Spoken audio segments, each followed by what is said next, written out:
अस्सलाम वालेकुम। आज मैं आपको बताने जा रही हूँ वज़ू करने का तरीका। इस वीडियो को देखने के बाद इंशाअल्लाह आपको ज़िंदगी भर वज़ू के बारे में कोई डाउट नहीं रहेगा। अक्सर हमारे माइंड में ये डाउट कि वज़ू हुआ कि नहीं हुआ, ऐसी कौन सी चीज़ ज़रूरी है, कौन सी चीज़ छूटने से वज़ू होगा कि नहीं होगा। अगर कोई आदमी वॉश बेसन पर खड़े होकर वज़ू करता है तो खड़े होकर वज़ू करने से क्या वज़ू होगा। अगर कोई आदमी नहाने के बाद बिना वज़ू के नमाज पढ़ सकता है। अगर कोई आदमी बारिश में पूरी तरह से भीग जाए, क्या वो बिना वजू के नमाज पढ़ सकता है। ये सारी चीजें इंशाल्लाह इस वीडियो को देखने के बाद आप सीख जाओगे। सबसे पहले मैं आपको वजू का तरीका बता देती हूँ, उसके बाद इंशाल्लाह हम डिटेल में वजू के बारे में बात करेंगे। वजू का तरीका ये है कि सबसे पहले हम 3 मरतबा हाथ धोते हैं, 3 मरतबा मुंह में पानी डालते हैं यानी कुल्ली करते हैं, फिर 3 मरतबा नाक में पानी डालते हैं, फिर 3 मरतबा चेहरा धोते हैं, 3 मरतबा दोनों हाथ धोते हैं कोनी तक, 1 मरतबा पूरे सर का मासा करते हैं और फिर 3 मरतबा पाँव धोते हैं। इस तरह हमारा वजू मुकम्मल हो जाता है। मुझे उम्मीद है कि इतना तो आप लोग जरूर जानते होंगे, लेकिन अब मसला आता है कि वजू हुआ कि नहीं हुआ, किन चीजों के छूटने से वजू हो जाता है, किन चीजों के छूटने से वजू नहीं होता। क्या खड़े होकर वजू कर सकते हैं, बैठ कर वजू कर सकते हैं, वॉश बेसन पर वजू कर सकते हैं। वजू होने के 4 फर्ज है। 4 फर्ज का मतलब ये है कि ये 4 चीजें वजू के अंदर होना जरूरी है। ये 4 चीजें अगर वजू के अंदर हो जाए तो आपका वजू मुकम्मल हो जाता है। इनको कहते हैं वजू के 4 फर्ज। अगर आप ये 4 फर्ज समझ ले तो इंशाअल्लाह सारे डाउट्स आपके जिंदगी भर के लिए क्लियर हो जाएंगे। वजू के 4 फर्ज ये है। नंबर 1, पूरा चेहरा धोना। ये वजू का पहला फर्ज है। क्या आप जानते हैं चेहरा किसको बोलते हैं? चेहरा पेशानी के बालों से लेकर ठुड्डी के नीचे तक, एक कान के लोब से दूसरे कान के लोब तक पूरा चेहरा कहलाता है। तो पूरा चेहरा धोना फर्ज है। वजू का दूसरा फर्ज है दोनों हाथों को कोनियों तक धोना। तो दोनों हाथ आप धोएंगे, लेफ्ट और राइट दोनों हाथों को। ये वजू का दूसरा फर्ज है, यानी वजू की वो दूसरी चीज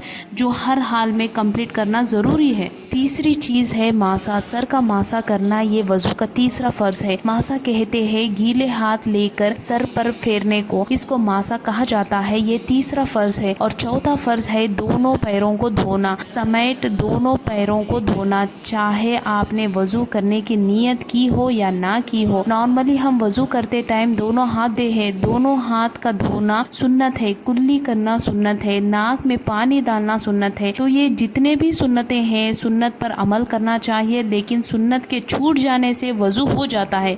सुन्नत पर अमल करने से सवाब मिलता है और सवाब बढ़ जाता है। नियत करना वजू करने की ये सुन्नत है। अगर ये वजू के 4 फर्ज छूट जाए तो वजू नहीं होगा। एग्जाम्पल के तौर पर मान लीजिए किसी ने बगैर नियत के, कोई गर्मी बहुत लग रही है, जल्दी से आया ऑफिस से और बाथरूम में चला गया और नहा लिया। नहाने के बाद उसने देखा कि नमाज का वक्त हो गया है, तो क्या उसका वजू होगा या नहीं होगा? जवाब है उसका वजू हाँ होगा। क्यों होगा? क्योंकि जब उसने नहाया तो नहाने में उसका चेहरा भी धुल गया, पूरी बॉडी भी गीली हो गई, हाथ भी धुल गए, सर भी गीला हो गया और पाँव भी धुल गए। तो नहाने में ये चारों फर्ज कंप्लीट हो गए जो वजू के 4 फर्ज है। नहाने के बाद वो नमाज पढ़ सकता है बगैर वजू किए, जब तक वजू टूटने वाली कोई चीज उसको पेश ना आए। इसलिए अगर कोई जुम्मा का गुस्ल करता है तो वो बगैर वजू किए नमाज पढ़ सकता है, क्योंकि नहाने से ऑलरेडी वजू हो जाता है, क्योंकि वजू के अंदर जो 4 फर्ज है वो कंप्लीट हो गए। एक एग्जाम्पल देखकर आपको मैं समझाती हूँ। मान लीजिए आप बाहर गए और बारिश आ गई, जब आप वापस आए तो नमाज का वक्त हो गया, आप पूरे भीग गए, क्या आप वजू करोगे? नहीं करोगे, क्योंकि जब आप बारिश में पूरे भीग गए तो वजू के जो 4 फर्ज है, ये 4 फर्ज याद रखिए। पूरे चेहरे का धोना, दोनों हाथों कोनी तक धोना, और तीसरा सर का मासा करना, और चौथा दोनों पैरों का धोना। तो जब आप बारिश में भीग गए तो ये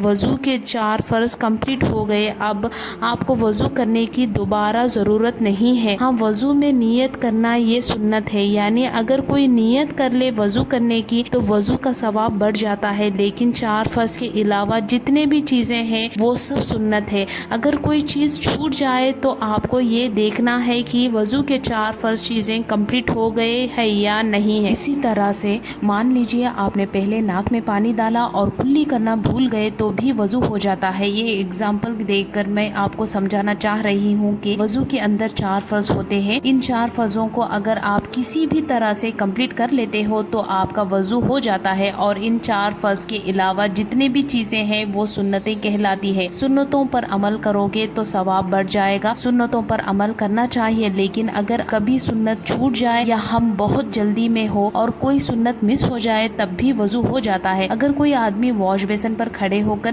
وضو کرتا ہے تو کھڑے ہو کر وضو کرنے سے کیا ہوگا؟ اگر آپ کا جواب یہ ہے کہ وضو ہو جائے گا تو آپ کا جواب بالکل ٹھیک ہے۔ واش بیسن پر کھڑے ہو کر وضو کرنے سے وضو ہو جاتا ہے، کیونکہ وضو کے جو 4 فرض ہیں وہ آپ کیسے بھی کمپلیٹ کر لو، بیٹھ کے کر لو، کھڑے ہو کر لو، نہا کے کمپلیٹ کر لو، یہ 4 فرض پورے ہو جائیں گے تو وضو ہو جائے گا۔ واش بیسن پر کھڑے ہو کر جب آدمی وضو کرتا ہے تو ساری سنتیں بھی وہ کمپلیٹ کرتا ہے تو وضو ہونا ہی چاہیے، لازمی ہونا چاہیے۔ اسی طرح سے اگر کوئی ندی کے کنارے کھڑے ہو کر وضو کرتا ہے تب بھی اس کا وضو ہو جائے گا۔ تو کل ملا کر بات یہ ہے کہ اگر یہ 4 فرض کمپلیٹ ہو رہے ہیں تو وضو ہو جاتا ہے۔ سنتوں پر عمل کرنا چاہیے، اگر سنتوں پر عمل ہو جائے تو بہت اچھی بات ہے، لیکن اگر کوئی سنت مس ہو جائے تو کوئی فرق نہیں پڑتا۔ امید ہے کہ آج آپ لوگ وضو کرنے کا مکمل طریقہ اچھے طریقے سے سمجھ گئے ہوں گے۔ اس ویڈیو کو ضرور شیئر کریں، دوسروں تک پہنچائیے۔